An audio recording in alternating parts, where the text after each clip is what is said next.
Welcome to Servants of the Lord Ministries. Bienvenue à Servants of the Lord Ministries. Mon nom est Dr. Keith Jenkins et je suis le coordinateur international de Servants of the Lord Ministries. Avant de commencer mon message d'aujourd'hui, je veux vous partager la mission de ce ministère qui a été donné à Joseph Hitchcock il y a de nombreuses années. Il dit: « J'ai des enfants dans chaque nation et tu as des frères et sœurs dont le cœur crive à moi. Ils m'ont demandé un ministère des bénédictions et des dons. Je leur ai donné ces choses et cela les a bénis. Mais il y a une partie de leur esprit qui n'a jamais été comblée et qui est réservée à une relation intime avec moi. Maintenant, leur cœur crie vers moi, juste pour moi.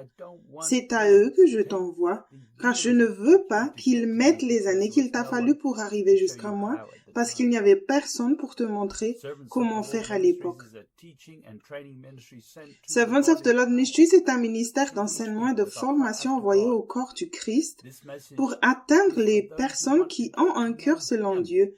Ce message est pour ceux qui veulent apprendre à le connaître et grandir en lui.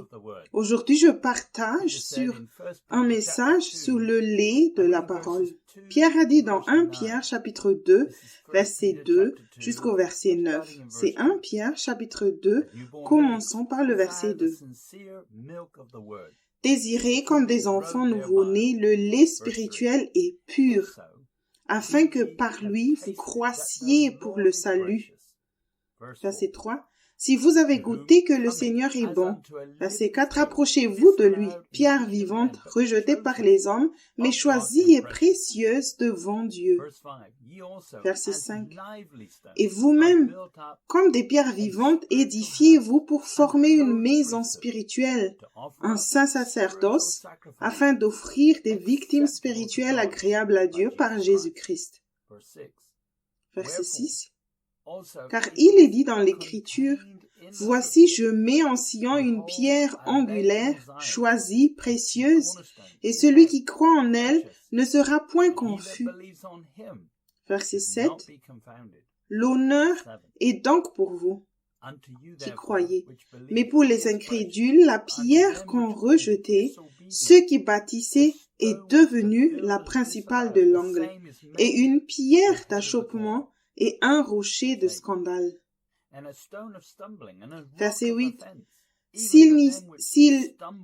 Ils s'y heurtent, pour n'avoir pas cru à la parole, et c'est à cela qu'ils sont destinés. Verset 9. Vous, au contraire, vous êtes une race élue, un sacerdoce royal, une nation sainte, un peuple acquis, afin que vous annonciez les vertus de celui qui vous a appelé des ténèbres à son admirable lumière.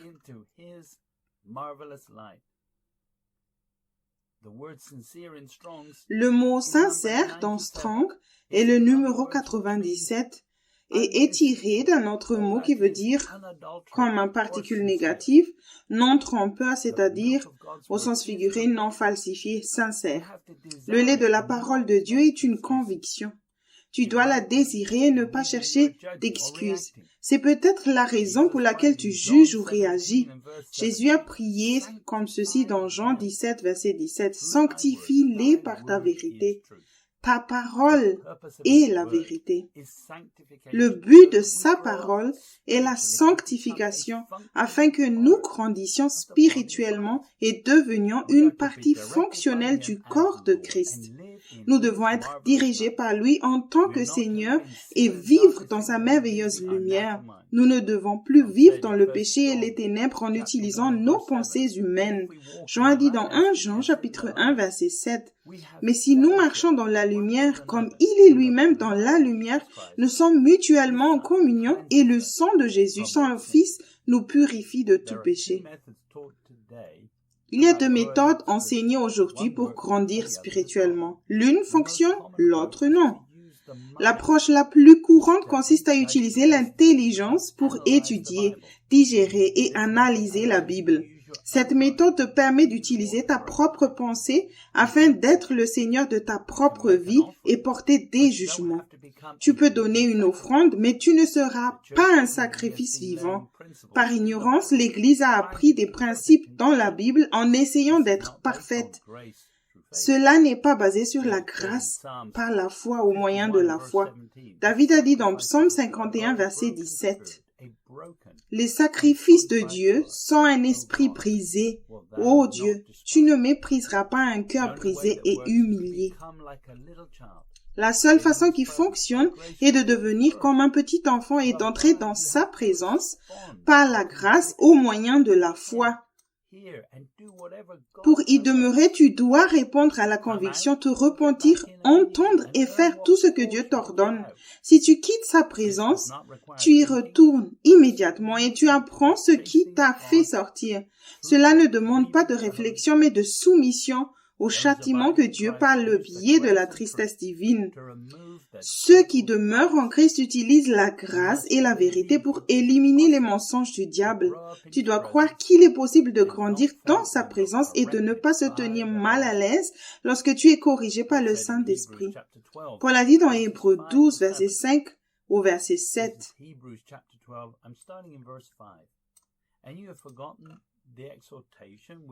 Hébreux 12, commençons par le verset 5. « Et vous avez oublié l'exhortation qui vous est adressée comme à des fils. Mon fils, ne méprise pas le châtiment du Seigneur et ne perds pas courage lorsqu'il te reprend. » Verset 6. « Car le Seigneur châtie celui qu'il aime et il frappe de la verge tous ceux qu'il reconnaît pour ses fils. » Verset 7. « Supportez le châtiment. C'est comme des fils que Dieu vous traite, car quel est le fils qu'un père ne châtie pas? » Nous sommes appelés à être un peuple particulier qui ne réagit pas à ce qui se passe autour de nous, mais qui surmonte les épreuves et les tentations en se soumettant à Dieu. Pour plus d'informations sur les deux chemins vers Dieu, consulte le chapitre 5 du livre Sainte Doctrine, non disponible en français, sur les deux chemins vers Dieu de Joseph Hitchcock. Pierre voulait que chacun désire le lait de la parole et grandisse spirituellement plutôt que d'utiliser son raisonnement. Pierre était un pécheur, pas un théologien. Le jour de la Pentecôte, Pierre a parlé à la foule. Nous lisons dans Actes chapitre 2, verset 37 au verset 41. C'est Actes chapitre 2, commençons par le verset 37. Après avoir entendu ce discours, ils eurent le cœur vivement touché. Et ils dirent à Pierre et aux autres apôtres, « Hommes, frères, que ferons-nous » Verset 38. Pierre leur dit, « Repentez-vous, et que chacun de vous soit baptisé au nom de Jésus-Christ pour le pardon de vos péchés, et vous recevrez le don du Saint-Esprit. » Verset 39. « Car la promesse est pour vous, pour vos enfants et pour tous ceux qui sont au loin, en aussi grand nombre que le Seigneur notre Dieu les appellera. » Verset 40. Et par plusieurs autres paroles, il les conjurait et les exhortait, disant, « Sauvez-vous de cette génération perverse. » Verset 41. Ceux qui acceptèrent sa parole furent baptisés, et en ce jour-là, le nombre des disciples s'augmenta d'environ 3000 âmes. 3000 personnes n'ont pas été baptisées le jour de la Pentecôte, seulement celles qui ont reçu la parole de Pierre avec joie. Ceux qui ont mis leurs intérêts dans ce monde ne peuvent pas recevoir la parole avec joie. Pierre a dit aux gens de se sauver de la corruption des méthodes d'apprentissage de l'homme. Dans l'Église, tu as peut-être goûté à la bonté de Dieu en recevant le pardon des péchés, mais tu n'as pas arrêté de pécher. Ceux qui pêchent encore n'ont pas permis à l'esprit de vérité de leur montrer la racine du péché et ont trouvé des excuses au lieu de cela. Paul a dit dans Galates chapitre 3 verset 1, « Ô Galates, dépourvus de sens, qui vous a fasciné, vous aux yeux de qui Jésus-Christ a été peint comme crucifié. » Jésus est l'exemple de renoncement à soi pour chaque disciple. Jésus a été fidèle à la volonté parfaite de Dieu malgré l'opposition juive et du diable.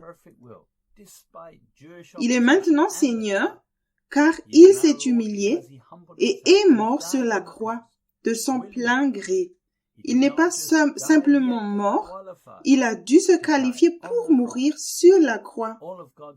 Tous les commandements de Dieu passent maintenant par Jésus. Il est le médiateur entre Dieu et ceux qui ont un cœur selon Dieu et qui essaient de faire la volonté parfaite de Dieu avec l'aide du Saint-Esprit. Jésus n'est pas un médiateur pour ceux qui utilisent la grâce pour vivre dans la chair et trouver des excuses pour le péché. Pierre a dit dans Actes 5, versets 31 et 32. Nous lisons Actes, chapitre 5, commençant par le verset 31. Dieu l'a élevé par sa droite comme prince et sauveur pour donner à Israël la repentance et le pardon des péchés. Verset 32. Nous sommes ces témoins de ces choses, de même que le Saint-Esprit que Dieu a donné à ceux qui lui obéissent. Il n'y a maintenant aucune excuse pour le péché. Chacun doit confesser son péché, se soumettre à Dieu et obéir au Saint-Esprit à l'occasion de sa repentance pour ou périr. Il ne suffit pas de confesser ton péché pour être sauvé. Le péché est tout ce qui est contraire à la volonté parfaite de Dieu pour ta vie, en pensée, en but, en action. Il ne s'agit pas seulement des péchés commis. Le péché, c'est aussi ne pas faire les choses que Dieu a prévues pour ta vie et pour lesquelles tu as été envoyé ici sur terre. Nous lisons dans Jean 1, 17, « Car la loi a été donnée par Moïse, la grâce et la vérité sont venues par Jésus-Christ. » L'obéissance à l'Esprit est le fondement de tout dans le royaume de Dieu, puisque Dieu est amour. Ne pas obéir, c'est douter que Dieu est amour. Les contraintes sur le chemin étroit ne sont pas confortables pour la chair, mais tu ne t'endormiras pas spirituellement. Tu devras écouter la sagesse de Dieu pour rester sur le chemin étroit. Jacques a dit dans Jacques chapitre 3, verset 15 au verset 17. C'est Jacques chapitre 3, commençons par le verset 15. Cette sagesse n'est point celle qui vient d'en haut, mais elle est terrestre, charnelle, diabolique. Verset 16. Car là où il y a un zèle amer et un esprit de dispute, il y a du désordre et toutes sortes de mauvaises actions.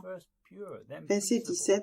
La sagesse d'en haut est premièrement pure, ensuite pacifique, modérée, conciliante, pleine de miséricorde et de bons fruits, exempte de duplicité et d'hypocrisie.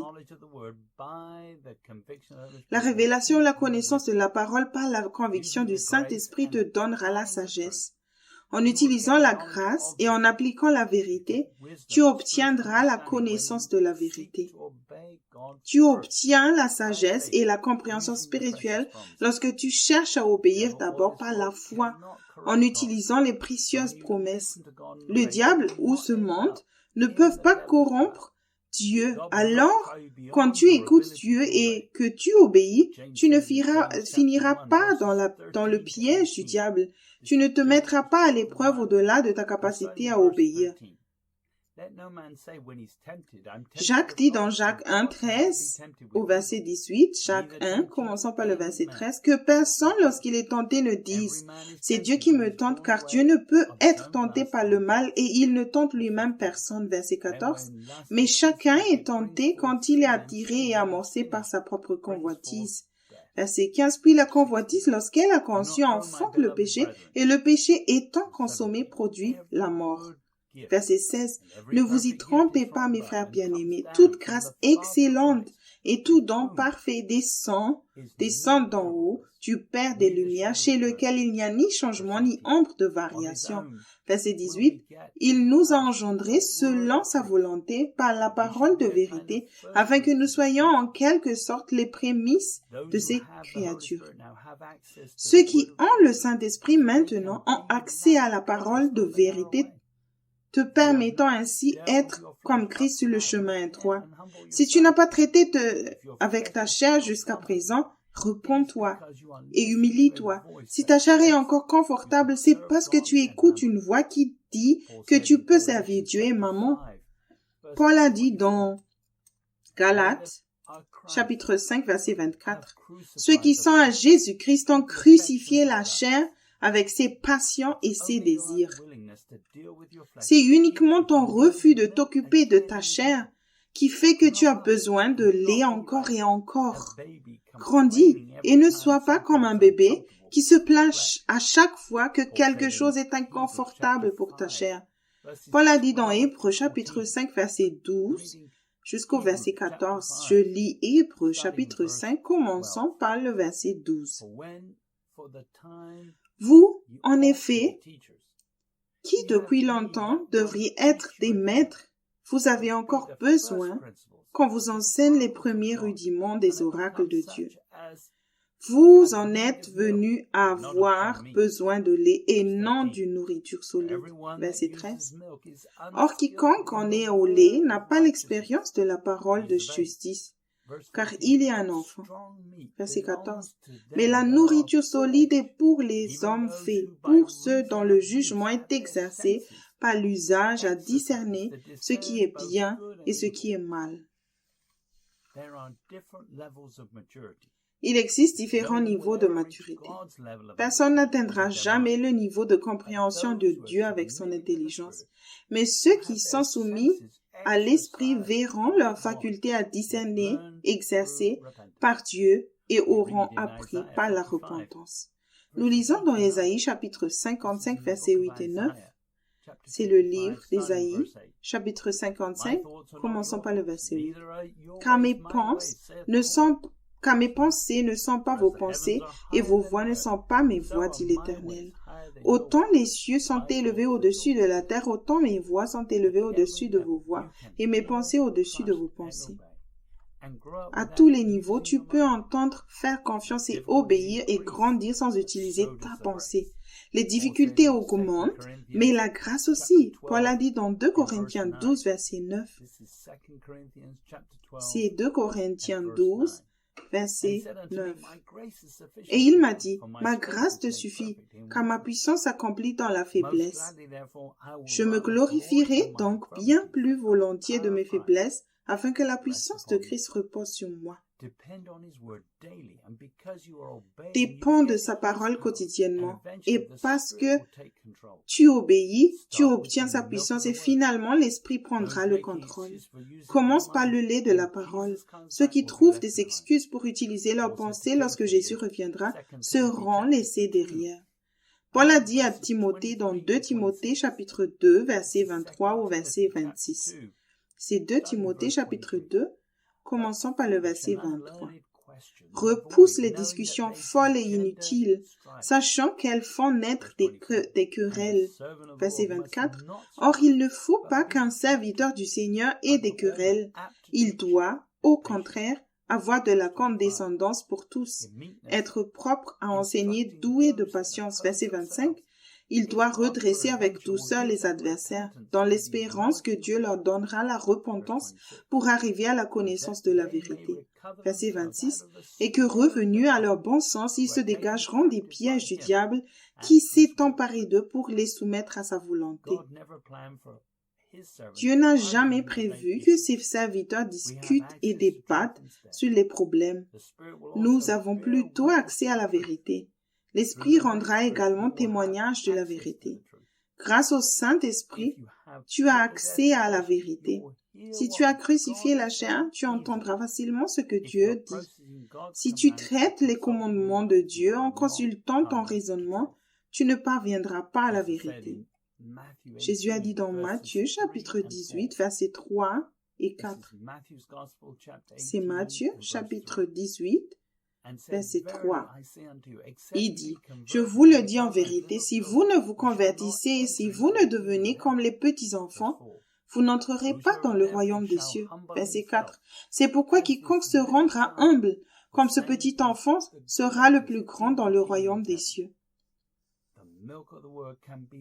Le lait de la parole peut être obéi instantanément car il vient de Dieu. Tu es censé vivre en répondant aux pensées de Dieu. Nous lisons dans Ésaïe chapitre 55, versets 10 et 11. C'est le livre d'Ésaïe 55, commençons par le verset 10. Comme la pluie et la neige descendent des cieux et n'y retournent pas sans avoir arrosé, fécondé la terre et fait germer les plantes, sans avoir donné de la semence au semeur et du pain à celui qui mange. Verset 11. Ainsi en est-il de ma parole qui sort de ma bouche. Elle ne retourne point à moi sans effet, sans avoir exécuté ma volonté et accompli mes desseins. Si tu l'aimes, tu peux maintenant montrer ton amour en obéissant instantanément par le lait de sa parole. Si tu essaies d'obéir à une pensée de l'ennemi, tu vas être attristé par le Saint-Esprit si tu vis dans la lumière. Il te montrera comment le diable a eu accès. Tu peux alors résister au diable et fermer l'accès du diable par la repentance. C'est la façon de répondre spirituellement aux pensées avec l'aide du Saint-Esprit. Nous lisons dans Proverbe 14, verset 12. « Telle voie paraît droite à un homme, mais son issue c'est la voie de la mort. » Le diable doit faire appel à ta chair pour te contrôler et t'emprisonner.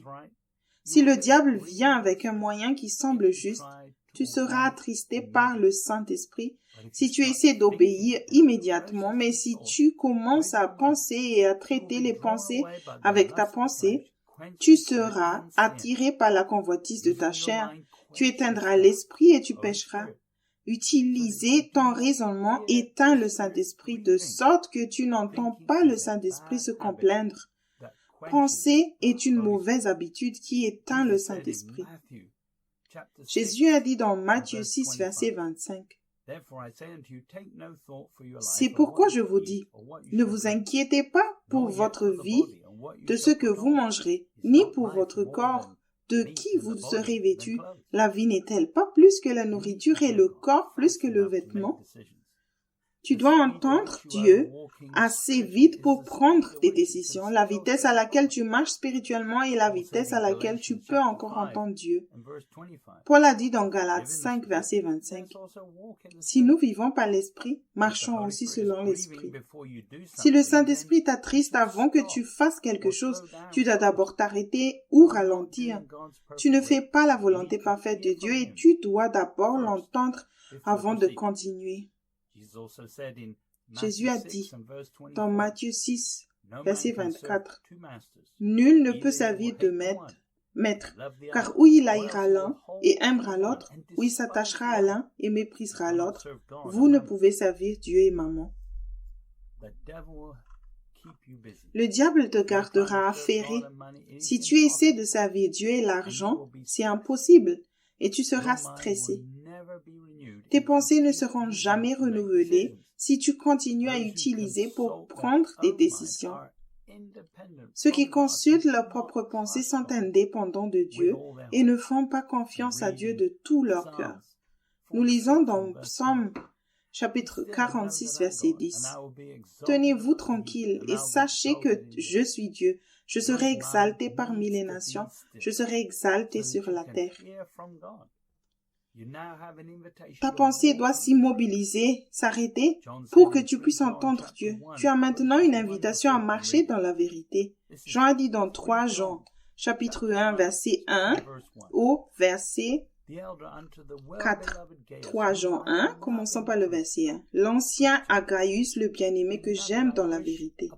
Verset 2. Bien-aimé, je souhaite que tu prospères à tous égards et sois en bonne santé comme prospère l'état de ton âme. Verset 3. J'ai été fort réjoui lorsque tes frères sont arrivés et ont rendu témoignage de la vérité qui est en toi, de la manière dont tu marches dans la vérité. Verset 4. Je n'ai pas de plus grande joie que d'apprendre que mes enfants marchent dans la vérité. Ceux qui marchent dans la lumière, qui demeurent en lui, peuvent poser n'importe quelle question au Seigneur et obtenir une réponse immédiate grâce au Saint-Esprit. Jésus parlait à Nicodème dans Jean 3, versets 5 et 6. C'est dans l'évangile de Jean, chapitre 3, commençons par le verset 5. Jésus répondit, en vérité, je te le dis. Si un homme ne naît d'eau et d'esprit, il ne peut entrer dans le royaume de Dieu. Verset 6. Ce qui est né de la chair est chair, et ce qui est né de l'esprit est esprit. Si tu as une éducation formelle comme Nicodème, tu ne comprendras jamais les choses de Dieu. La chair et l'esprit sont incompatibles. Le monde essaie d'arriver à la vérité en utilisant son intelligence. Le monde doit sans cesse changer ses théories en fonction des nouvelles preuves. Mais dans le royaume de Dieu, nous commençons par la vérité en la personne de Jésus-Christ. Jésus a également dit dans Jean, chapitre 3, versets 7 et 8. C'est l'évangile de Jean, chapitre 3, commençant par le verset 7. Ne t'étonne pas que je t'ai dit, il faut que vous naissiez de nouveau. Le vent souffle où il veut, et tu en entends le bruit, mais tu ne sais d'où il vient, ni où il va. Il en est ainsi de tout homme qui est né de l'Esprit. Ceux qui sont conduits par l'Esprit se déplacent comme le vent à ceux qui sont dans la chair. Nicodème a supposé qu'il pouvait comprendre l'enseignement de Jésus avec son raisonnement. C'est de l'arrogance, mais si tu es né de nouveau, tu dois commencer par une simple obéissance et apprendre à marcher avec Dieu. Tu ne sauras même pas quoi demander et le Saint-Esprit doit donc t'aider. Avec l'aide de Dieu, tu poseras la bonne question, tu comprendras sa réponse et tu seras guidé par l'Esprit. Paul a dit dans Romains 3, versets 10 et 11. C'est Romains, chapitre 3, commençons par le verset 10. Selon qu'il est écrit, il n'y a point de juste, pas même un seul. Verset 11. Nul n'est intelligent, nul ne cherche Dieu. Tous sont égarés, tous sont pervertis. La chair et la nature humaine qui prend des décisions sans Dieu.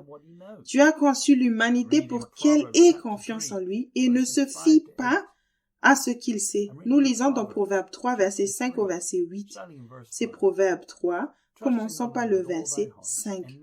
Confie-toi en l'Éternel de tout ton cœur et ne t'appuie pas sur ta sagesse. Verset 6. Reconnais-le dans toutes tes voies et il aplanira tes sentiers. Verset 7. Ne sois point sage à tes propres yeux. Crains l'Éternel et détourne-toi du mal.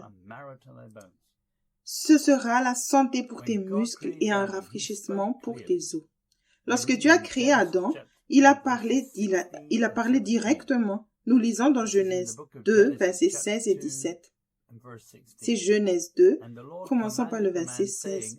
L'Éternel Dieu donna cet ordre à l'homme. Tu pourras manger de tous les arbres du jardin. Verset 17. Mais tu ne mangeras pas de l'arbre de la connaissance du bien et du mal, car le jour où tu en mangeras, tu mourras.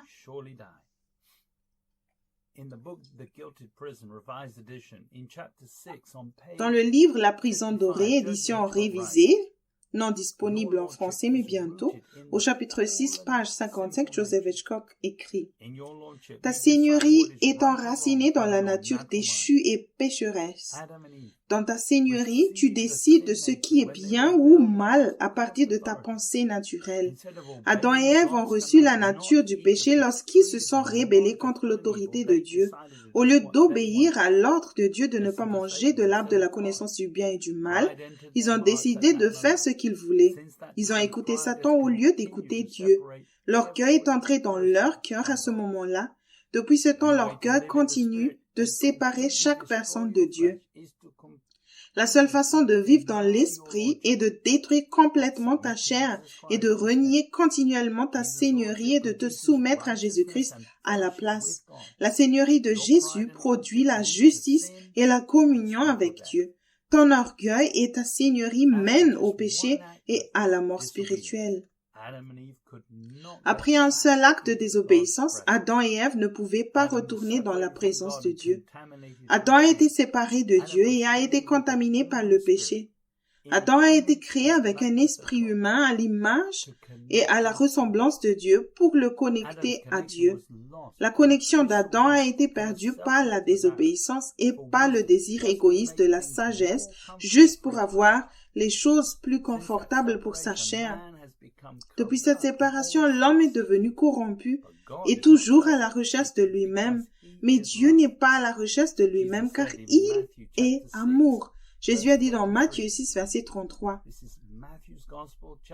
C'est Matthieu, l'évangile de Matthieu, chapitre 6, verset 33.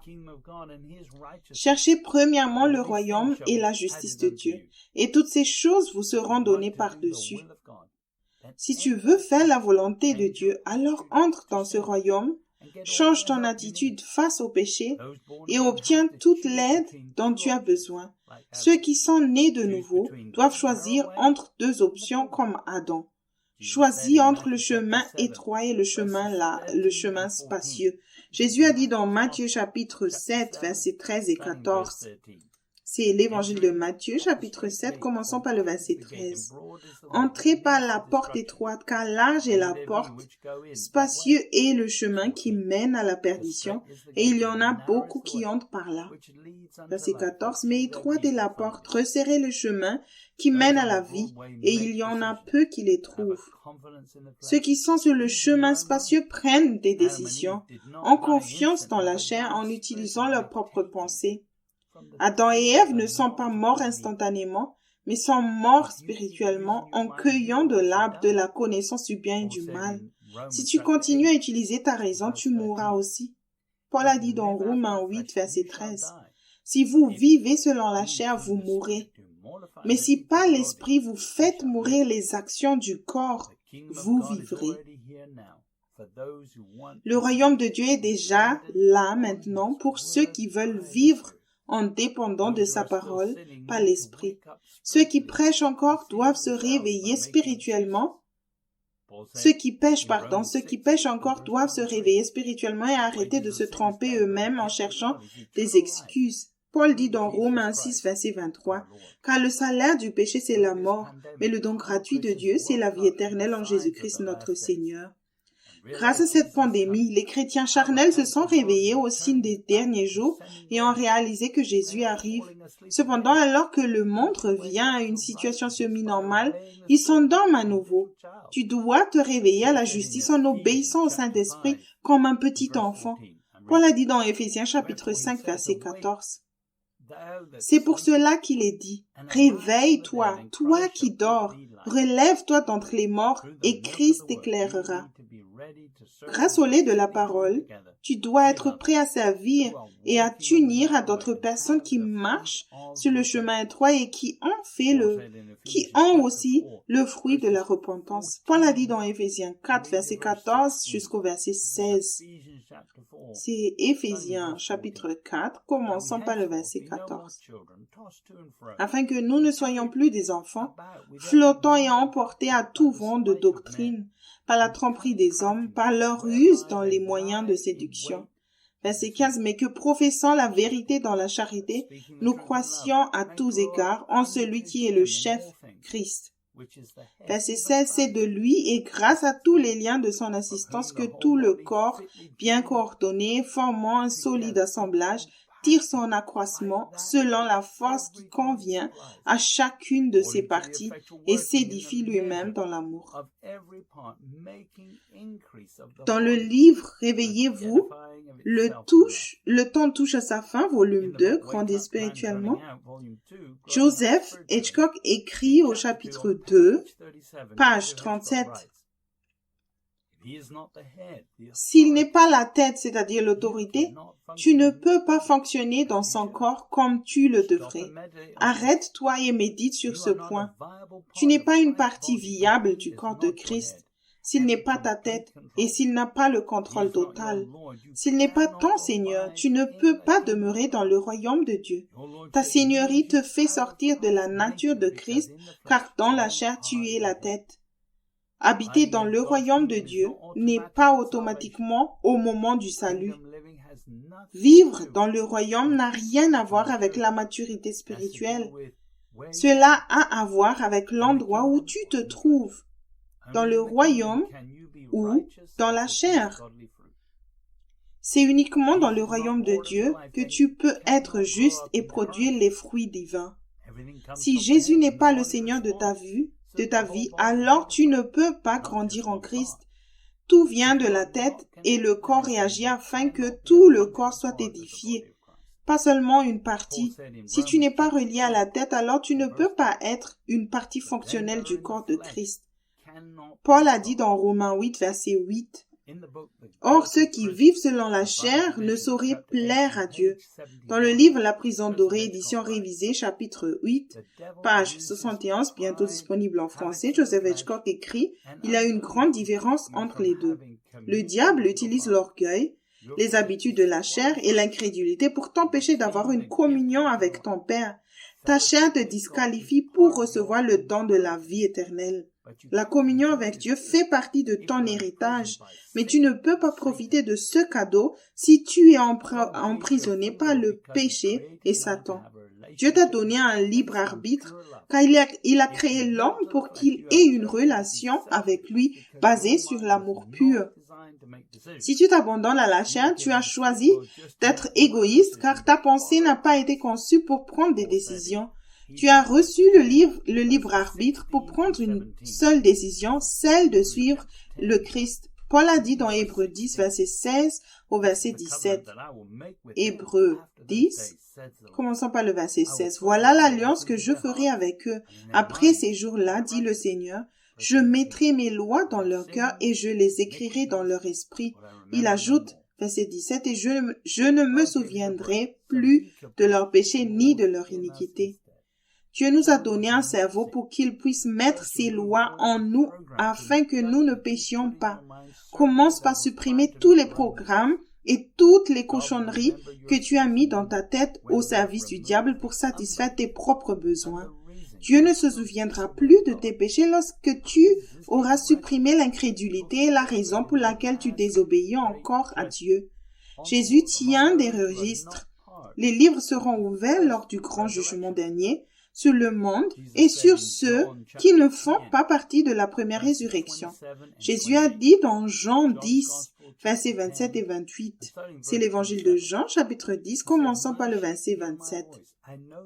Il dit, « Mes brebis entendent ma voix, je les connais et elles me suivent. » Verset 28, « Je leur donne la vie éternelle et elles ne périront jamais et personne ne les ravira de ma main. » C'est le seul verset de la Bible qui promet que tu ne périras jamais. Il est destiné à ceux qui utilisent le don de la vie éternelle pour entendre, apprendre, à connaître et suivre le Christ. Ceci est un article du journal Christianity Today. Après sa conversion, Charles Finney, l'évangéliste américain, s'est préparé au ministère dans l'église presbytérienne et a été ordonné en 1824. Engagé dans la société missionnaire féminine du district de l'Ouest, il a commencé ses travaux missionnaires dans les communautés frontalières dans le nord des États-Unis, de l'État de New York. Un calvinisme rigide dominait le paysage théologique, mais Finney a exhorté ses auditeurs à accepter Christ ouvertement et publiquement. Son style était également différent, mais ses messages ressemblaient plus à une argumentation d'avocat qu'à un sermon de pasteur. À Evans Mills, il était troublé par le fait que les congrégations disaient continuellement qu'elles étaient satisfaites de ses prédications. Il s'est mis à rendre son message, moins agréable et plus productif. À la fin de sa prédication, qui soulignait la nécessité de la conversion, il a pris une mesure audacieuse. Vous qui décidez de devenir chrétien et qui vous engagez à faire immédiatement la paix avec Dieu, levez-vous. Toute la congrégation qui n'avait jamais entendu un tel défi est restée à sa place.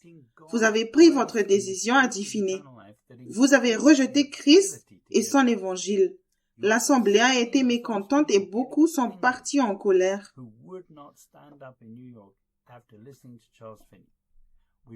Pour suivre le Christ, il y a des conditions.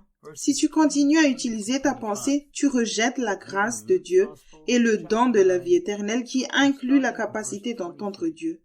Tu es pareil à ces personnes se mettant en colère et qui n'ont pas voulu se lever à New York après avoir écouté Charles Finney. Nous lisons dans Luc 9, verset 23 jusqu'au verset 25.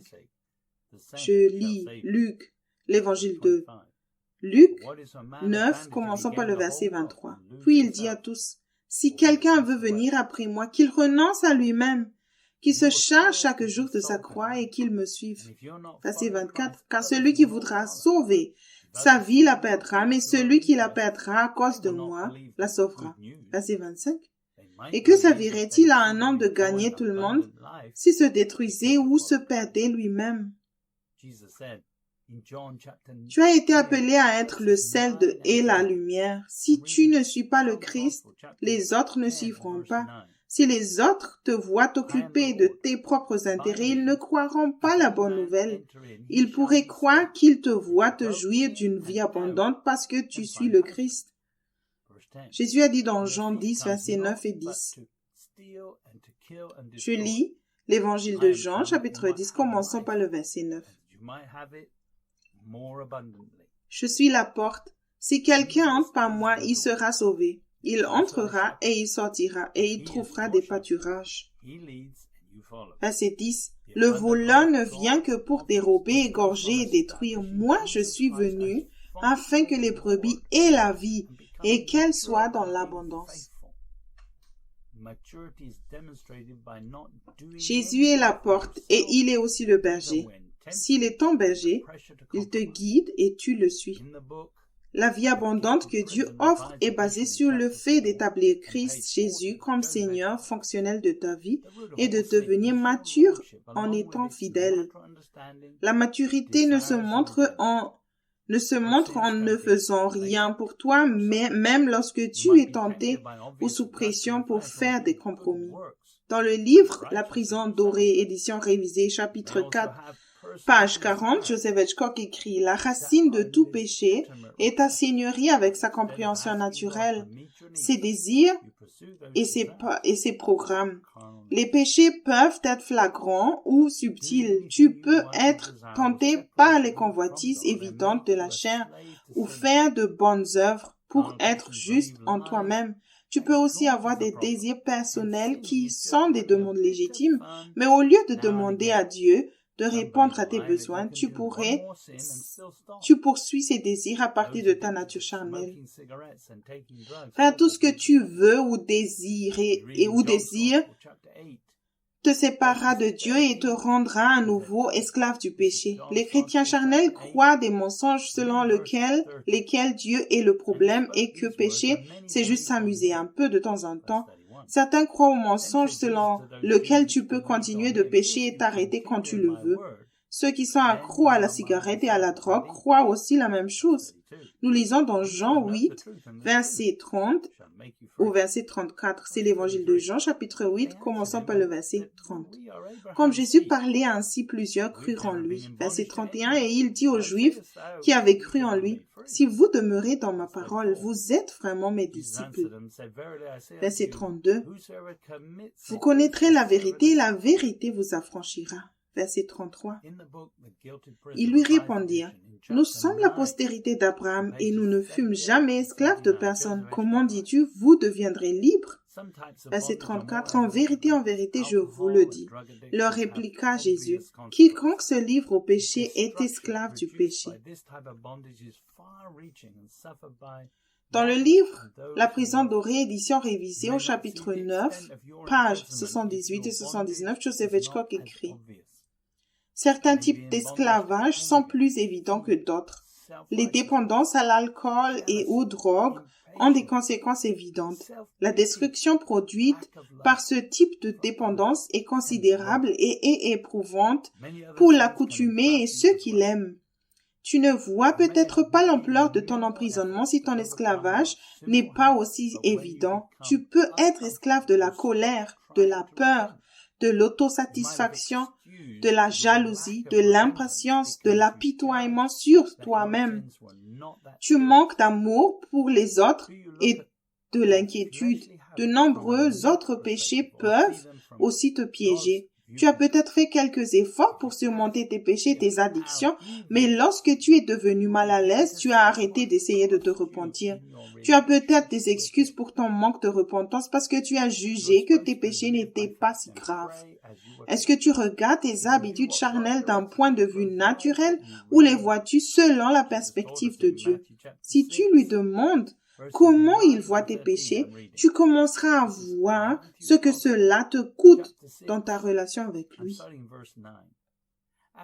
Tu es censé vivre par la foi et prier comme on te l'a prié. Si tu fais ce que Dieu ordonne, il te donne ce dont tu as vraiment besoin. Jésus nous a enseigné dans Matthieu 6, verset 9 au verset 13. C'est l'évangile de Matthieu, chapitre 6. Commençons par le verset 9. Voici donc comment vous devez prier. Notre Père qui est aux cieux, que ton nom soit sanctifié. Verset 10, que ton règne vienne, que ta volonté soit faite sur la terre comme au ciel. Verset 11, donne-nous aujourd'hui notre pain au quotidien. Verset 12, pardonne-nous nos offenses comme nous aussi nous pardonnons à ceux qui nous ont offensés. Verset 13, ne nous induis pas en tentation, mais délivre-nous du malin, car c'est à toi qu'appartient dans tous les siècles le règne, la puissance et la gloire. Amen. Tu es censé prier pour que son nom soit gardé saint, que sa volonté soit faite et que son royaume vienne. Si tu suis le Christ, tu peux prier pour la nourriture quotidienne et prier pour que Dieu ferme les portes d'opportunité où tu pourrais être tenté de pécher et de discréditer son nom. Mais tu ne peux pas prier ainsi si tu écoutes ce que ta chair veut. Maintenant, grâce au don de la vie éternelle sur le chemin étroit, tu as une autre option. Par la foi, Dieu crée un chemin là où il n'y en a pas. Si tu te renies toi-même et si tu te charges de ta croix chaque jour, il peut mettre ses réponses dans ton esprit par le Saint-Esprit. Lorsqu'il prend les décisions, elles sont justes, car il peut voir la fin dès le début. Quel que soit le résultat, il est juste, car il est amour. Paul a dit dans Philippiens 3, verset 18 au verset 20, Philippiens 3, commençons par le verset 18. Car il en est plusieurs qui marchent en ennemis de la croix de Christ. Je vous en ai souvent parlé et j'en parle maintenant encore en pleurant. Leur fin sera la perdition. Ils ont pour Dieu leur ventre, ils mettent leur gloire dans ce qui fait leur honte. Ils ne pensent qu'aux choses de la terre, verset 20, mais notre cité à nous est dans les cieux, d'où nous attendons aussi comme Sauveur le Seigneur Jésus-Christ. Il ne peut être ton Sauveur que s'il est ton Seigneur. Jésus s'est sanctifié en se soumettant au plan du Père pour mourir sur la croix. Tu es sanctifié en te soumettant également à Dieu et à tous les châtiments et les corrections nécessaires pour finir ta course. Les dirigeants de l'Église d'aujourd'hui ont honte de la croix et te diront: Dieu t'a donné un cerveau et il attend de toi que tu l'utilises. De nombreux dirigeants ne veulent pas s'engager sur le chemin étroit et gardent la chair à l'aise en servant l'argent à la place. Tu dois désirer la vérité. Si c'est le cas, tu t'engageras sur le chemin étroit, car c'est là que tu trouveras la vie. Paul a dit dans 2 Thessaloniciens 2, verset 10. C'est 2 Thessaloniciens 2, verset 10. Et avec toutes les séductions de l'iniquité pour ceux qui périssent, parce qu'ils n'ont pas reçu l'amour de la vérité pour être sauvés. Sans la parole et la conviction dispensée droitement, personne ne pourra jamais accomplir son salut. Nous obéissons à Dieu par la foi et la compréhension vient plus tard. Les voies de Dieu ne sont pas les voies de l'homme. Paul a dit dans 2 Corinthiens 5, verset 7, « Car nous marchons par la foi et non par la vue. » Noah Webster 1828 définit le lait comme un fluide ou une liqueur blanche sécrétée par certaines glandes chez les animaux femelles et tirée des seins pour nourrir leurs petits. Le colostrum contenu dans le lait est vital pour le nouveau-né, car il contient des anticorps également appelés immunoglobulines pour assurer l'immunité et il est également riche en nutriments essentiels pour fournir l'énergie nécessaire à la croissance. Le lait de la parole de Dieu est essentiel à la croissance car il fait partie de tes fondations. Tu dois être prêt à changer tout et n'importe quoi qui n'est pas conforme à la volonté de Dieu en pensée, en but ou en action pour ta vie. Le lait de la parole est la parole vivante extraite de la parole écrite pour chaque personne par le Saint-Esprit. Aucun de nous ne sait quelle partie de l'Écriture s'applique personnellement, sauf l'Esprit de Dieu qui a la pensée de Dieu. Pierre parlait du fait de désirer le lait de la parole. Pierre a dit dans 1 Pierre 2, verset 1, « Rejetant toute malice et toute ruse, la dissimulation, l'envie et toute médisance. tu devrais mettre de côté 5 choses si tu désires le lait de la parole. Premièrement, la malice. Le mot malice dans Strong est le numéro 2549, tiré d'un autre mot qui veut dire méchanceté, c'est-à-dire dépravation ou activement malignité ou passivement trouble, mal, méchanceté, cruauté. Noah Webster 1828 a défini la malice comme une intimité extrême du cœur ou une malveillance, une disposition à blesser les autres sans cause, par simple gratification personnelle ou par esprit de vengeance, une malignité ou une méchanceté non provoquée.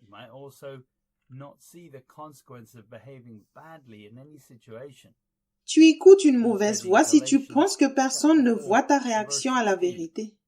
Tu ne peux pas cacher à Dieu la haine dans ton cœur. L'inimitié dans ton cœur peut t'empêcher d'entendre sa voix. Tu peux aussi ne pas voir les conséquences d'un mauvais comportement dans n'importe quelle situation. Paul a dit dans Galates 4, verset 16, « Suis-je devenu votre ennemi en vous disant la vérité ?»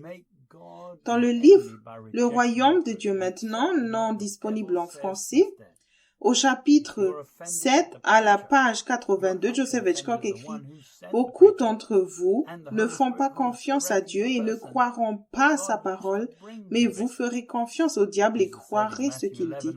La vérité vient de Dieu, elle ne vient pas du prédicateur.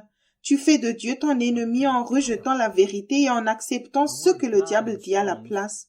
Si tu es offensé par le prédicateur, tu es en fait offensé par celui qui a envoyé le prédicateur et le Saint-Esprit qui dirigeait cette personne que Dieu a utilisée pour apporter la conviction. Jésus a dit, Matthieu 11, 8, « Heureux celui pour qui je ne serai pas une occasion de chute. » Numéro 2, maintenant, la ruse. Le mot ruse signifie probablement leurrer, qui veut comparer avec un autre mot qui veut dire piéger, c'est-à-dire au sens figuré tromper. Ruse, astuce, tromperie, supercherie, subtilité. Ceux qui ont de la ruse et ceux qui trompent les autres subtilement servant le péché et la convoitise de la chair. Quelqu'un qui parle de manière mielleuse a appris à dire aux gens ce qu'ils veulent entendre. C'est l'œuvre du diable. Certains sont fiers de pouvoir cacher leurs véritables sentiments et tromper les autres. Le diable t'aidera à tromper les autres et à être confortable. Noah Webster 1828 définit la ruse comme étant l'astuce, la ruse, l'artifice, la duplicité, la tromperie, généralement dans un mauvais sens. Si tu essaies de tromper les autres, tu serviras aussi le diable et tu seras à nouveau emprisonné toi-même par la convoitise de la chair. Dans le livre Le Royaume de Dieu maintenant, disponible en anglais, au chapitre 7, pages 85 et 86, Joseph Hitchcock écrit « Peu de chrétiens s'examinent et admettent qu'ils agissent méchamment lorsqu'ils ne tiennent pas compte des commandements de Dieu. Tu peux prendre l'habitude d'entendre la parole de Dieu et d'être convaincu par le Saint-Esprit, mais de ne pas tenir compte de la parole et de continuer à pécher. Tu sais que tu dois te repentir et obéir, mais tu ignores la parole de Dieu qui s'applique à ta vie quotidiennement parce que ce n'est pas ce que tu veux faire. On t'a peut-être appris qu'il n'y a pas de conséquences tant que tu dis, Seigneur, je suis désolé pour toutes les mauvaises choses que j'ai faites toute la semaine. Faire semblant de ne pas être convaincu à la fin de la prédication est aussi une tromperie si tu as vraiment été convaincu. Tu dois confesser tes péchés à Dieu. Si tu crois que tes péchés ne sont pas si graves, tu ne seras peut-être pas purifié parce que tu ne les confesses pas.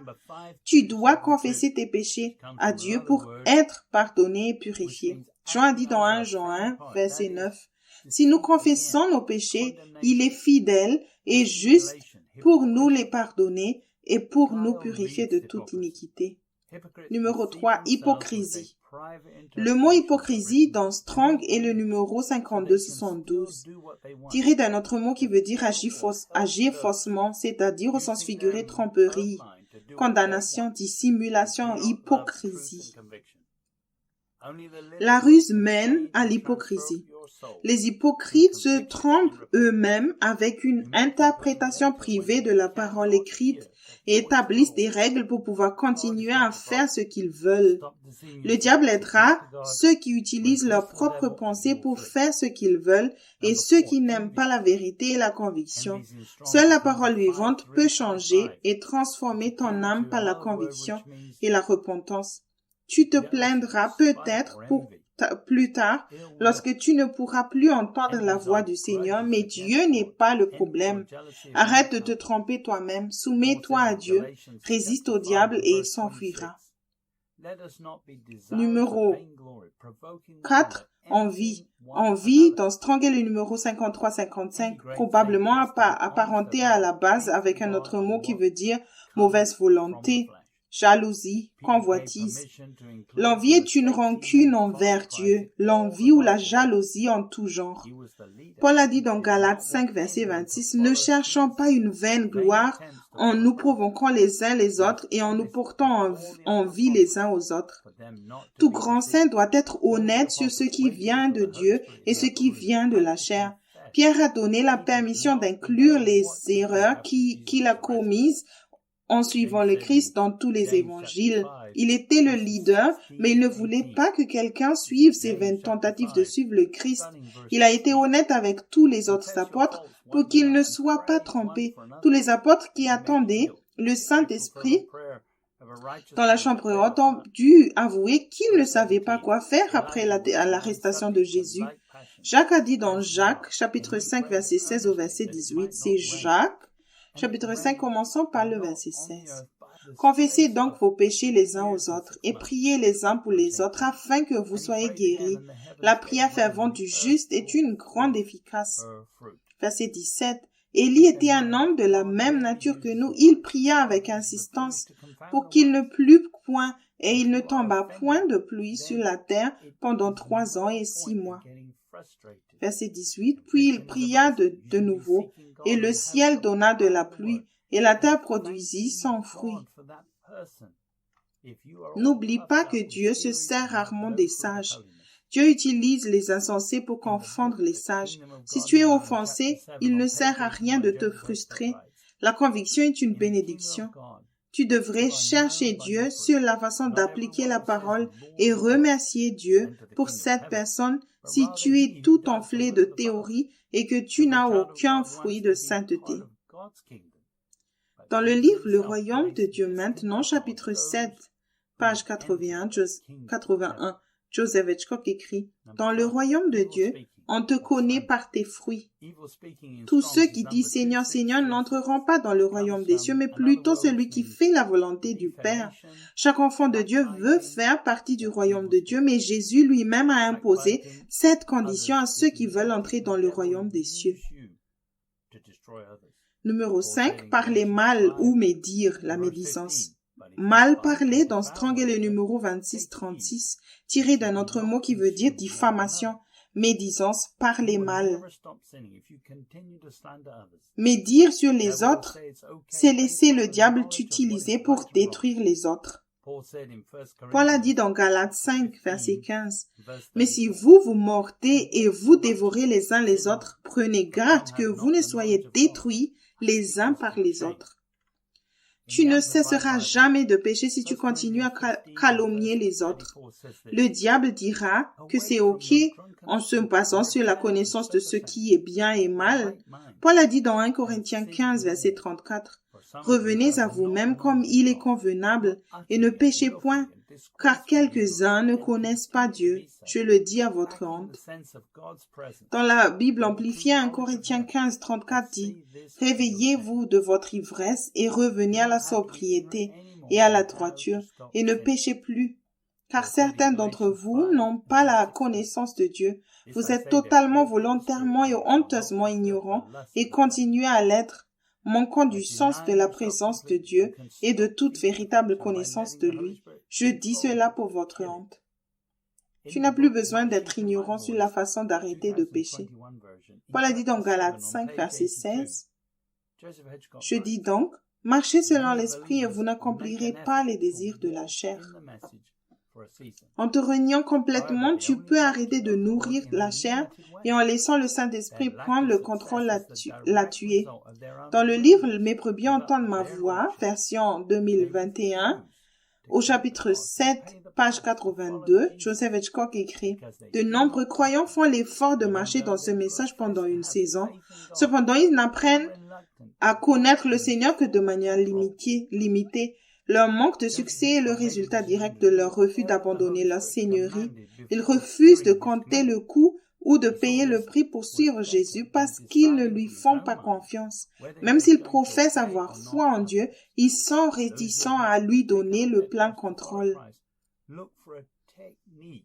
Joseph Hitchcock a pris la décision de faire tout ce que le Saint-Esprit lui ordonnait avant d'entendre ses directives.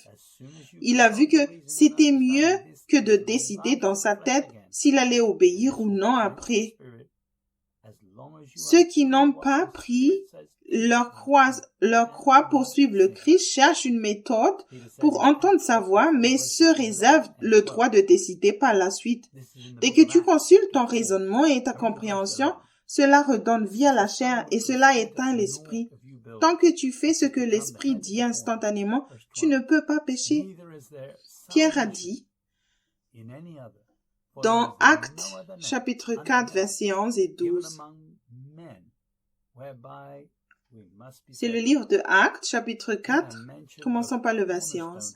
Jésus est la pierre rejetée par vous qui bâtissez et qui est devenue la principale de l'angle. Verset 12. Il n'y a de salut en aucun autre, car il n'y a sous le ciel aucun autre nom qui ait été donné parmi les hommes par lequel nous devions être sauvés. Pierre a mentionné que la pierre angulaire doit être mise en place pour conduire spirituellement. Le diable ne veut pas que cela se produise, car alors il ne peut pas te contrôler. Tu feras aussi les mêmes œuvres que Jésus et tu détruiras ses œuvres. La pierre angulaire est composée de deux pierres qui, une fois mises en place, ne doivent pas être déplacées. Jésus doit être ton premier amour. Jésus devient le Seigneur fonctionnel de ta vie.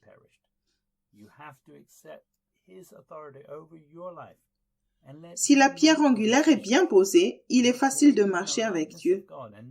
Tout ce qui contredit cette fondation peut être jeté et supprimé par la repentance. Les Juifs ont résisté à la seigneurie de Jésus-Christ et ont péri. Tu dois accepter son autorité sur ta vie et le laisser prendre les décisions.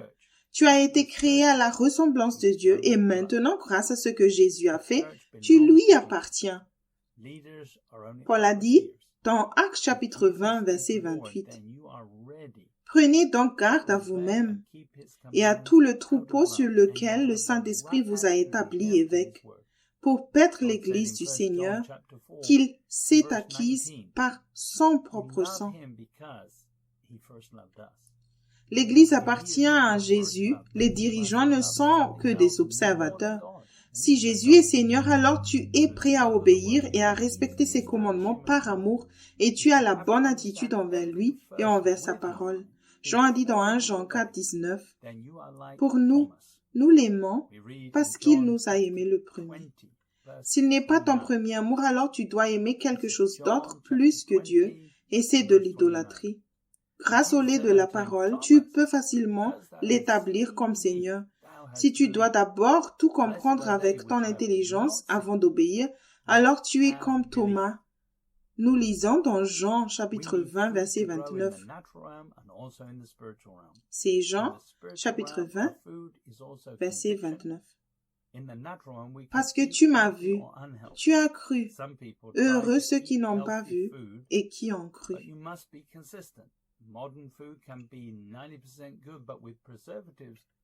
Nous avons besoin de nourriture pour grandir dans le monde naturel et pareillement dans le monde spirituel.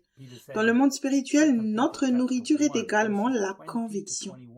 Dans le monde naturel, nous pouvons manger sainement ou non.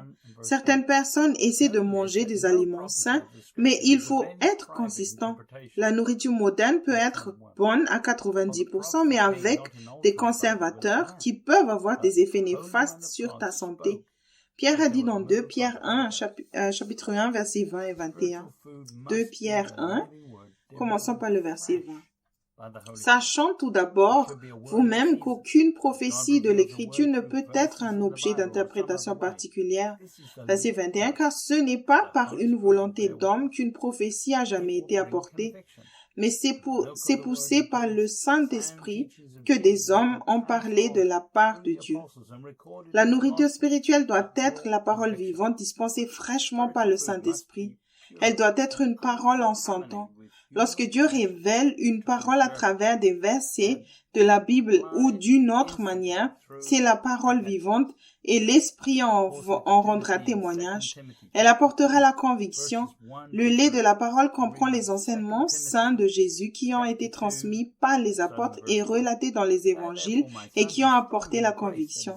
La nourriture spirituelle doit être pure, non contaminée par la tradition humaine pour le préserver et appliquée instantanément par le biais de la repentance. Paul a dit à Timothée, dans 2 Timothée chapitre 2 verset 1 ou verset 3. 2 Timothée 2, commençons par le verset 1. Toi donc, mon enfant, fortifie-toi dans la grâce qui est en Jésus-Christ. Verset 2, et ce que tu as entendu de moi en présence de beaucoup de témoins, confie-le à des hommes fidèles qui soient capables de l'enseigner aussi à d'autres. Verset 3, souffre avec moi comme un bon soldat de Jésus-Christ. Paul disait à Timothée de s'appuyer sur la grâce, de vivre comme un soldat en obéissant au commandement de Jésus et en renonçant à lui-même chaque jour. Il lui a été ordonné de transmettre les témoignages de Paul sur le chemin étroit dont d'autres avaient bénéficié et non des théories et des doctrines d'Église. Timothée devait aussi être un exemple en supportant la rigueur et en ne se contentant pas de transmettre la grâce sans la vérité. Paul a dit dans 2 Corinthiens 4, verset 5, nous ne prêchons pas nous-mêmes, c'est Jésus-Christ le Seigneur que nous prêchons et nous disons vos serviteurs à cause de Jésus. L'enseignement le plus difficile à accepter pour quiconque aujourd'hui est la seigneurie fonctionnelle de Jésus. Si tu as seulement accepté Jésus comme ton sauveur, le péché ne cessera pas. Paul a aussi dit dans 1 Corinthiens 15, verset 10, « Par la grâce de Dieu, je suis ce que je suis et sa grâce envers moi n'a pas été vaine. Loin de là, j'ai travaillé plus que tous, non pas moi toutefois, mais la grâce de Dieu qui est avec moi. » Paul était occupé à servir et à aider les autres apôtres dès le début. Il a appris de nombreuses leçons en servant, mais ne s'est pas excusé d'avoir manqué les plans de Dieu. Nous devons utiliser la grâce de Dieu pour apprendre de nos erreurs et avec grâce et vérité, nous éloigner de l'iniquité. Paul a dit dans 2 Timothée 2, verset 19 au verset 21. 2 Timothée chapitre 2, commençons par le verset 19. Néanmoins, le solide fondement de Dieu reste debout avec ses paroles qui lui servent de sceau. Le Seigneur connaît ceux qui lui appartiennent et quiconque prononce le nom du Seigneur qu'il s'éloigne de l'iniquité. Verset 20. Dans une grande maison, il n'y a pas seulement de vases d'or et d'argent, mais il y en a aussi de bois et de terre. Les uns sont des vases d'honneur et les autres sont d'un usage vil. Si donc quelqu'un se purifie de ceux-ci, il sera un vase à honneur, sanctifié, utile au maître, préparé pour toute bonne œuvre. Le mot purifier dans Strong est le numéro 1571 tiré d'un autre mot qui veut dire nettoyer à fond, purifier. Ceux qui se sont purifiés en premier peuvent être utilisés dans une position de grand honneur dans son royaume, car ils ne se sont pas contaminés par le système de valeurs du monde. Ils peuvent servir sans se plaindre. Ils aiment les autres parce qu'ils savent qu'ils sont aimés. Jean a dit dans 1 Jean 1, versets 4 et 5. Je lis 1 Jean 1, verset 4. Et nous écrivons ces choses afin que notre joie soit parfaite. Verset 5, la nouvelle que nous avons apprise de lui et que nous vous annonçons, c'est que Dieu est lumière et qu'il n'y a point en lui de ténèbres. Jésus est la parole et il n'y a pas de mauvaise volonté dans ses commandements, mais la parole ne peut pas prendre racine dans ceux qui ont un cœur partagé. Jésus est Seigneur maintenant et c'est une bonne nouvelle Pour ceux qui sont sur le chemin étroit, Jésus a donné cette explication dans la parabole du semeur. Nous lisons dans Marc chapitre 4, verset 10 au verset 20. C'est l'évangile de Marc, chapitre 4, commençant par le verset 10. Lorsqu'il fut en particulier, ceux qui l'entouraient avec les 12 l'interrogèrent sur les paraboles. Verset 11, il leur dit, « C'est à vous qu'a été donné le mystère du royaume de Dieu, mais pour ceux qui sont dehors, tout se passe en paraboles. » Verset 12, « Afin qu'en voyant, ils voient et n'aperçoivent point, et qu'en entendant, ils entendent et ne comprennent point, de peur qu'ils ne se convertissent et que les péchés ne leur soient pardonnés. » Verset 13, il leur dit encore, « Vous ne comprenez pas cette parabole. Comment donc comprendrez-vous toutes les paraboles? » Verset 14, « Le semeur sème la parole. » Verset 15, « Les uns sont le long du chemin où la parole est semée. Quand il l'a entendu, aussitôt Satan vient et enlève la parole qui a été semée en eux. » Verset 16, « Les autres, pareillement, reçoivent la parole, la semence, dans les endroits pierreux. Quand ils entendent la parole, ils la reçoivent d'abord avec joie. » Verset 17, « Mais ils n'ont pas de racines en eux-mêmes, ils manquent de persistance, et dès que survient une tribulation ou une persécution à cause de la parole, ils y trouvent une occasion de chute. » Verset 18, « D'autres reçoivent la semence parmi les épines, ce sont ceux qui entendent la parole, mais en qui les soucis du siècle, la séduction des richesses et l'invasion des autres convoitises étouffent la parole et la rendent infructueuse. » Verset 20, « D'autres reçoivent la semence dans la bonne terre. Ce sont ceux qui entendent la parole, la reçoivent et portent du fruit 30, 60 et 100 pour un. »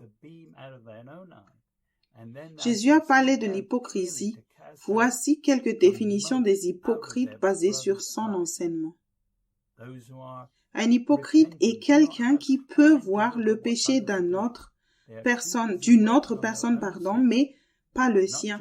Jésus a dit dans Matthieu 7, verset 5, « Hypocrite, ôte premièrement la poutre de ton œil, et alors tu verras comment ôter la paille de l'œil de ton frère. » Ceux qui se répandent n'ont pas le temps de regarder ce que font les autres. Ils sont trop occupés à travailler sur leur propre péché. Ne pas juger les autres augmentera considérablement ta capacité à aller à la racine de ton propre péché. Paul a dit dans 2 Corinthiens 10, verset 12, Nous n'osons pas nous égaler ou nous comparer à quelques-uns de ceux qui se recommandent eux-mêmes, mais en se mesurant à leur propre mesure et en se comparant à eux-mêmes, ils manquent d'intelligence. Tu n'es pas autorisé à te comparer aux autres, car cela conduirait au péché. Tu dois seulement te comparer à Christ. Quelqu'un qui n'adore Dieu qu'avec la bouche, mais ne marche pas dans la vérité est un hypocrite. Jésus a dit dans Matthieu 15, versets 7 et 8, c'est l'évangile de Matthieu, chapitre 15, commençant par le verset 7. Hypocrite, Ésaïe a bien prophétisé sur vous quand il a dit, verset 8, « Ce peuple m'honore des lèvres, mais son cœur est éloigné de moi. » Quelqu'un qui dissèle les Écritures avec sa pensée et qui pense avoir une relation avec Dieu grâce à sa simple connaissance des Écritures est trompé. Jésus a dit dans Jean 5, verset 39, « Vous sondez les Écritures parce que vous pensez avoir en elles la vie éternelle. Ce sont elles qui rendent témoignage de moi. » Numéro 3. Un hypocrite remet en question ceux qui prêchent la vérité et est plutôt plein de malice. Nous lisons dans Matthieu chapitre 22, verset 18. Jésus, connaissant leur méchanceté, répondit, « Pourquoi me tentez-vous, hypocrite? Un hypocrite est quelqu'un qui fait obstacle à ceux qui entrent dans le royaume par la simple foi et confiance dans les promesses de Dieu révélées dans sa parole par l'Esprit. Jésus a dit dans Matthieu 23, verset 13, « Malheur à vous, scribes et pharisiens hypocrites, parce que vous fermez aux hommes le royaume des cieux. Vous n'y entrez pas vous-même et vous n'y laissez pas entrer ceux qui veulent entrer. Les hypocrites encouragent les gens à s'appuyer sur l'éducation formelle et les accomplissements humains au lieu de s'appuyer sur le fruit de la sainteté. Numéro 4. Les hypocrites sont toujours bien habillés, ont une belle apparence et mettent l'accent sur les activités cérémonielles. Ceux qui apprennent la droiture intérieure par le Saint-Esprit ne développent pas l'excès dans l'injustice. Jésus a dit dans Matthieu 23, verset 25, « Malheur à vous, scribes et pharisiens hypocrites, parce que vous nettoyez le dehors de la coupe et du plat, et qu'au-dedans, ils sont pleins de rapines et d'intempérance. » Jésus a dit que la bouche qui dit ce dont le cœur est rempli.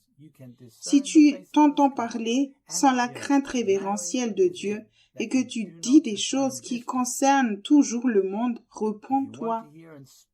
Les hypocrites utilisent la sagesse naturelle et ne comprennent pas le cœur de Dieu pour que chacun utilise la grâce et la vérité arrivée à la repentance. Jésus a dit dans Luc 12, verset 56, « Hypocrites, vous savez discerner l'aspect de la terre et du ciel. Comment ne discernez-vous pas ce temps-ci? » Si tu veux entendre et dire la vérité, tu dois d'abord laisser le Saint-Esprit exposer les mensonges en toi et changer. Jésus a dit à ses disciples, dans Jean 16, verset 13, « Quand le Consolateur sera venu, l'Esprit de vérité, il vous conduira dans toute la vérité, car il ne parlera pas de lui-même, mais il dira tout ce qu'il aura entendu, et il vous annoncera les choses à venir. » Le Saint-Esprit parle tout le temps. Lors de ma formation, on m'a souvent dit que je parlais alors que j'aurais dû écouter. Jacques a dit dans Jacques 1, versets 19 et 20. Je lis Jacques, chapitre 1, commençant par le verset 19. Sachez-le, mes frères bien-aimés, ainsi que tout homme soit prompt à écouter, lent à parler, lent à se mettre en colère. Car la colère de l'homme n'accomplit pas la justice de Dieu. Si tu te mets en colère, tu n'écoutes certainement pas et tu parles trop. Tu seras frustré en essayant de faire quelque chose dans la chair.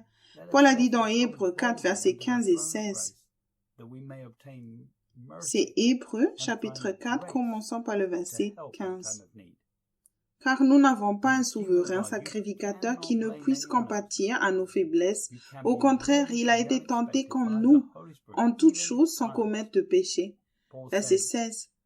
Approchons-nous donc avec assurance du trône de la grâce afin d'obtenir miséricorde et de trouver grâce pour être secourus dans nos besoins. Dans le royaume de Dieu, tu ne peux blâmer personne d'autre. Tu peux être prêt à affronter l'inattendu grâce au Saint-Esprit, même dans les épreuves. Paul a dit dans Romains 8, verset 37. Mais dans toutes ces choses, nous sommes plus que vainqueurs par celui qui nous a aimés. Tu as facilement vaincu avec un KO au premier round grâce à Christ. Alors tu ne devrais pas te laisser envahir par la chair. Tout ce dont tu as besoin est d'être en Christ. Certaines personnes pensent que Dieu devrait faire plus, mais nous avons un si grand salut. Dieu nous a aimés et a envoyé son Fils pour être un serviteur. Jésus est maintenant Seigneur et il est en mesure de t'aider dans son royaume si tu as un cœur selon Dieu. Mais si tu veux servir la chair et faire ce que tu veux, tu ne feras jamais partie du royaume de Dieu. Dans le livre Le Royaume de Dieu maintenant, au chapitre 7, page 81, Joseph Hitchcock dit, « En tant que chrétiens, nous appelons Jésus Seigneur et nous disons que nous voulons vivre dans son royaume. Pourtant, lorsqu'il nous dit de fléchir les genoux devant lui et de nous soumettre, nous lui résistons. Nous professons que nous voulons passer l'éternité avec le Seigneur. Nous le louons et disons aux personnes perdues que Jésus est Seigneur, mais quand il est temps pour nous de nous soumettre, nous lui résistons. Nous cherchons des excuses et essayons de justifier notre rébellion, Mais il n'y a pas d'autre solution. Si tu ne t'agenouilles pas quotidiennement devant sa Seigneurie et que tu ne le reconnais pas dans toutes tes actions, tu es en rébellion. C'est aussi simple que cela. Tu peux le cacher et te mentir à toi-même, mais au jour du jugement, les choses cachées des ténèbres seront mises en lumière. Se mettre en colère parce que tu ne grandis pas ne servira à rien non plus, car la chair ne peut pas se changer. Dieu est fidèle pour s'assurer que tu récoltes ce que tu as semé. Si tu n'écoutes pas l'enseignement saint, tu récolteras les conséquences des semelles de la chair. Arrête de semer à la chair et sème dans l'esprit. Si tu continues à semer dans l'esprit, les conséquences du péché s'arrêteront. N'attends pas que les conséquences du péché s'arrêtent. Dans la foi, commence à semer dans l'esprit et tu récolteras la vie éternelle et tu apprendras à le connaître. Paul a dit dans Galates 6, versets 7 et 8. Je lis Galates, chapitre 6, commençons par le verset 7. Ne vous y trompez pas. On ne se moque pas de Dieu. Ce qu'un homme aura semé, il le moissonnera aussi. Verset 8. Celui qui sème pour sa chair moissonnera de la chair la corruption, mais celui qui sème pour l'esprit moissonnera de l'esprit la vie éternelle. Personne ne plante la semence et récolte directement le jour d'après. Cependant, à mesure que nous nous rapprochons du jour du jugement, un temps viendra où ceux qui sèment dans la chair récolteront les conséquences du péché beaucoup plus rapidement jusqu'à ce qu'ils soient instantanés. Si tu sèmes dans l'esprit, tu récolteras les récompenses plus rapidement car la grâce augmente aussi. Grâce à la repentance, tu peux arrêter de pécher par ignorance et de récolter les conséquences du péché aussi. Dieu peut annuler la récolte avant qu'elle n'arrive si nous nous repentons. Jacques dit dans Jacques 1, verset 21. C'est pourquoi, rejetant toute souillure et tout excès de malice, recevez avec douceur la parole qui a été plantée en vous et qui peut sauver vos âmes. La douceur dans Strong est le numéro 2242 tiré d'un autre mot qui signifie douceur, c'est-à-dire par implication humilité. Ton âme a besoin d'être transformée et cela dépend de ta douceur. Noah Webster, 1828, a défini doux comme suit. D'humeur douce, tendre, qui ne se laisse pas facilement provoquer ou irriter, qui cède, qui fait preuve de patience en cas de blessure. Dieu peut opérer des changements en toi lorsque tu es doux. Plus tu résistes, plus cela prend du temps. Dieu est prêt à faire les changements. Il enverra les bonnes personnes et Dieu utilisera des situations étranges et éprouvantes. Nous lisons dans Nombre, chapitre 12, verset 3. Et l'Éternel l'entendit. Or, Moïse était un homme fort patient, plus qu'aucun homme sur la face de la terre. Moïse a quitté l'Égypte pendant 40 ans et a renoncé au confort qu'il aurait pu avoir facilement en tant que prince. Tout ce qu'il avait à faire était de raconter des mensonges sur le meurtre de quelqu'un et de se soumettre à Pharaon. Et il aurait alors eu tout le confort de la royauté. Tu ne peux pas avoir de la douceur si tu es prêt à raconter des mensonges juste pour avoir de l'amitié avec le monde et obtenir ce que tu veux à la place. Jacques a dit dans Jacques 4, verset 4, « Adultères que vous êtes, ne savez-vous pas que l'amour du monde est inimitié contre Dieu? Celui donc qui veut être ami du monde se rend ennemi de Dieu. » Grâce à la douceur, tes fondations peuvent être renforcées, même lorsque les autres te prennent à contre-pied ou profitent de toi. C'est un tremplin pour développer un caractère divin. Paul a dit dans 1 Corinthiens chapitre 3 verset 13 au verset 15. C'est 1 Corinthiens 3, commençons par le verset 13. Car le jour la fera connaître, parce qu'elle se révélera dans le feu, et le feu éprouvera ce qu'est l'œuvre de chacun. Verset 14. Si l'œuvre bâtie par quelqu'un sur le fondement subsiste, il recevra une récompense. Si l'œuvre de quelqu'un est consumée, il perdra sa récompense. Pour lui, il sera sauvé, mais comme au travers du feu. Ne pas tuer la chair signifie que tu perdras ta récompense parce que ta responsabilité, ta personnalité est encore charnelle et que tu seras laissé derrière lorsque Jésus viendra. Ton âme périra si tu ne te repens pas, pardon. Seules les choses conformes à sa volonté, en pensée, en but, en action, peuvent parvenir au royaume de Dieu. Il est prêt à prendre toutes les bonnes décisions et à développer son caractère divin en toi, en te soumettant à son contrôle. Ton âme sera changée. Tu arrêteras de te mettre en colère, de réagir et tu répondras aux situations avec amour. Les gens remarqueront la différence. Essayer plus fort ne peut pas provoquer de changement durable, mais l'abandon complet et l'obéissance au Saint-Esprit te donnera le pouvoir de changer et de vaincre. Paul a dit dans Philippiens 2, verset 13, « Car c'est Dieu qui produit en vous le vouloir et le faire selon son bon plaisir. » Le Saint-Esprit est maintenant la ligne téléphonique qui relie ton esprit humain à l'esprit et au cœur de Dieu. Toutes les décisions sourçant de ton raisonnement et de ta compréhension sans conviction proviennent de l'arbre de la connaissance du bien et du mal. Tu dois être doux pour obtenir sa sagesse et sa connaissance. La connaissance provenant du mauvais arbre semble bon, mais c'est comme du fast-food. Nous lisons dans Genèse 3, verset 6. La femme vit que l'arbre était bon à manger et agréable à la vue, et qu'il était précieux pour ouvrir l'intelligence. Elle prit de son fruit et en mangea. Elle en donna aussi à son mari, qui était auprès d'elle, et il en mangea. Si tu es né de nouveau et que tu te livres à la chair, cela déclenchera une alarme. La conviction vient par le biais du Saint-Esprit pour te protéger des mensonges. Il t'aime et le Saint-Esprit qui est en toi va maintenant s'attrister si tu résistes. Si tu ne te réponds pas, ton cœur s'endurcira. Paul a dit dans Éphésiens 4, verset 30. N'attristez pas le Saint-Esprit de Dieu par lequel vous avez été scellés pour le jour de la rédemption. Tu es prêt pour le jour de la rédemption si tu écoutes le châtiment qui vient par le Saint-Esprit et si tu te réponds régulièrement. Si tu continues à l'attrister tout le temps, tu ne seras pas prêt. Le jour de la rédemption, c'est soit quand tu meurs, soit quand il apparaîtra. Ce jour-là, quand il apparaîtra, tu dois être dans l'Esprit. Le Saint-Esprit est la personne qui révèle le péché chaque jour et qui est là pour t'aider à élaborer ton salut et à te repentir à la racine. Le Saint-Esprit est la nature divine qui vit en nous. Le Saint-Esprit est appelé l'Esprit du Christ.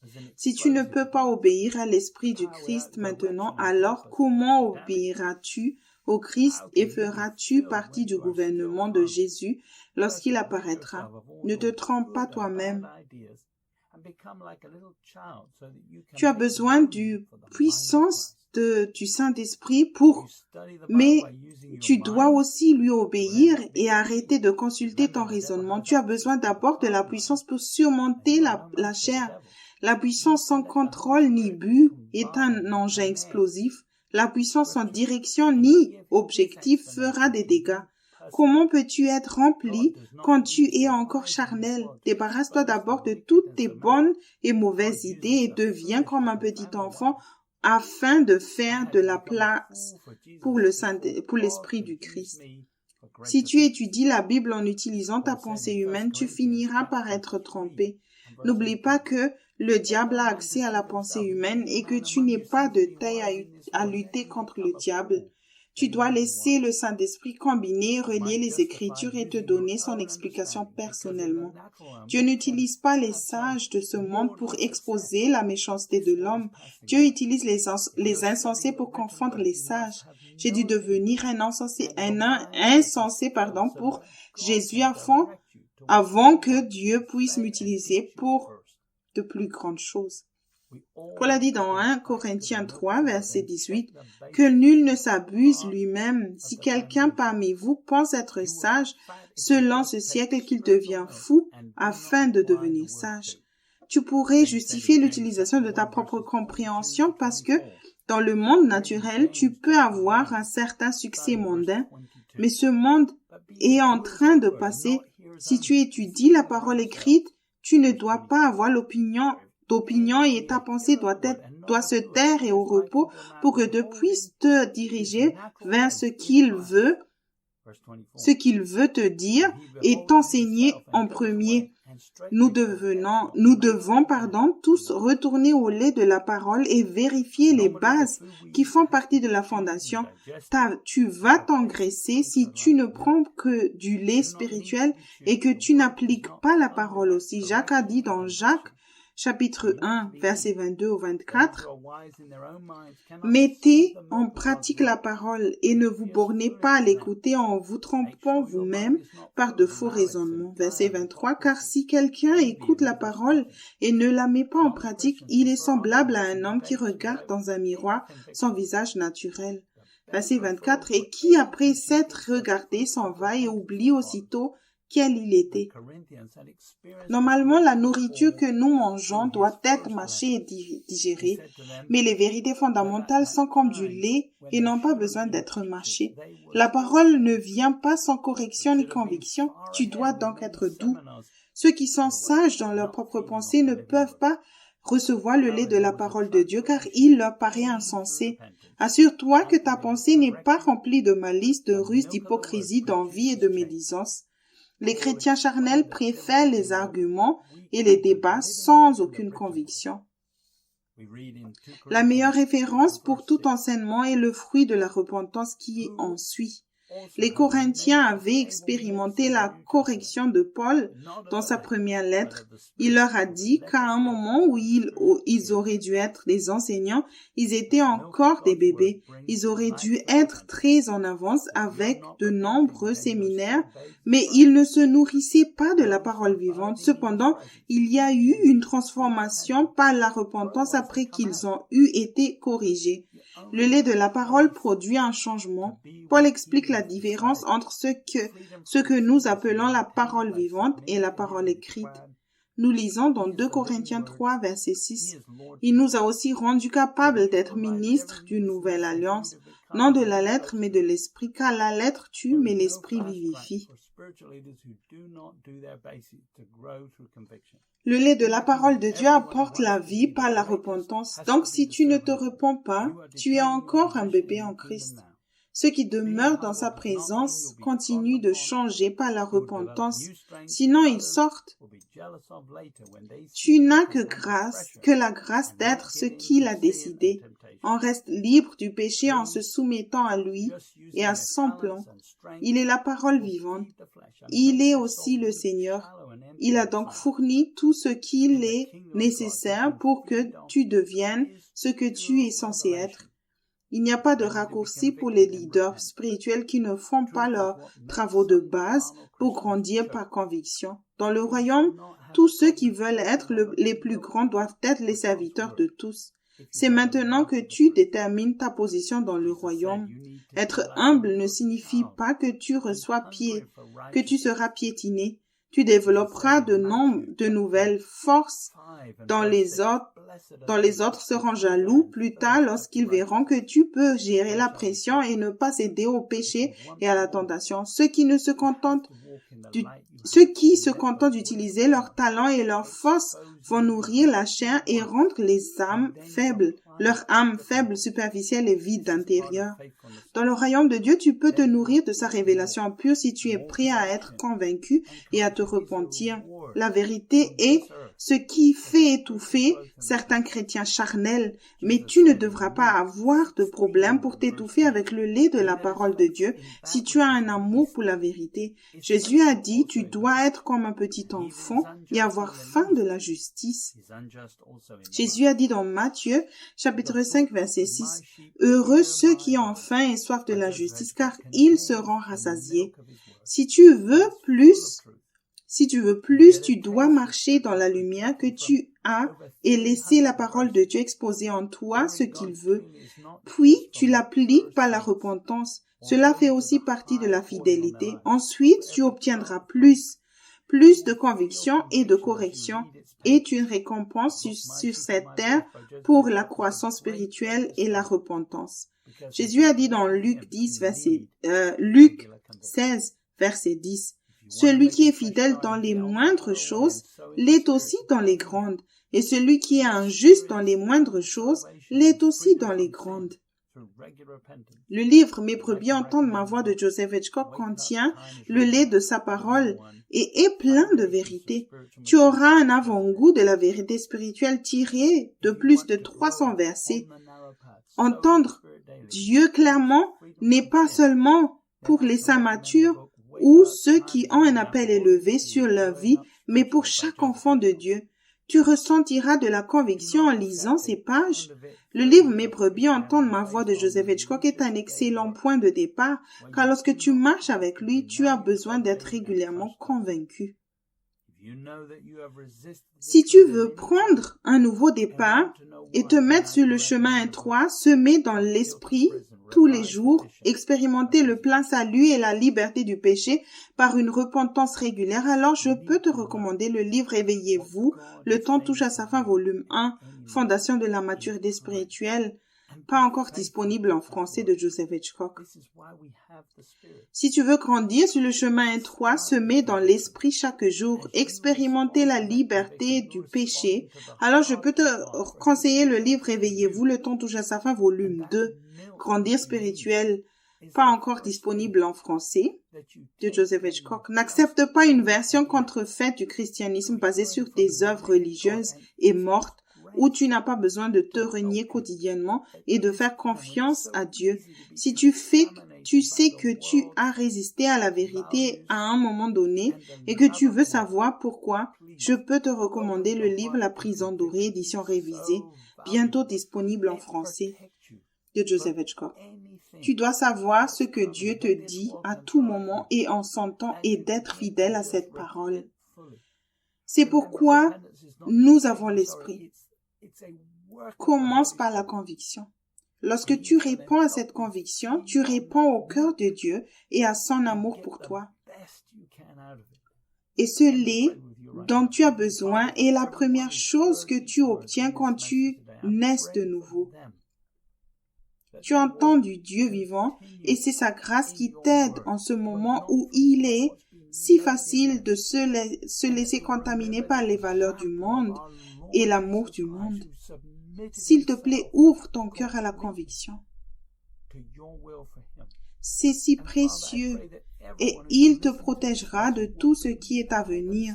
Ce que ce monde peut te donner, te faire endurer quand tu commences à te repentir complètement. N'oublie pas que la repentance ne consiste pas seulement à dire que tu es désolé, mais quelle est l'œuvre du Saint-Esprit. Et il t'aidera à te nourrir de ce lait et à en tirer le meilleur. Laisse-moi prier avec toi maintenant.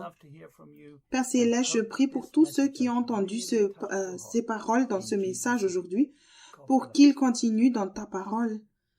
Qu'ils n'oublient pas ce qui a été placé en eux et qu'ils se souviennent de l'exemple de notre Seigneur Jésus-Christ qui s'est complètement soumis à ta volonté pour eux. Père, je prie pour que tous ceux qui entendent ce message renoncent à eux-mêmes, prennent leur croix et te suivent au nom de Jésus. Amen. Dieu te bénisse. Tu trouveras un résumé des Écritures utilisées dans le message d'aujourd'hui sur la vidéo, soit par écrit, soit via un lien vers un site web. Nos coordonnées suivront à la fin de ce message. On aimerait entendre de ta part et nous espérons que ce message a vraiment touché ton cœur dans le nom de Jésus. Que Dieu te bénisse.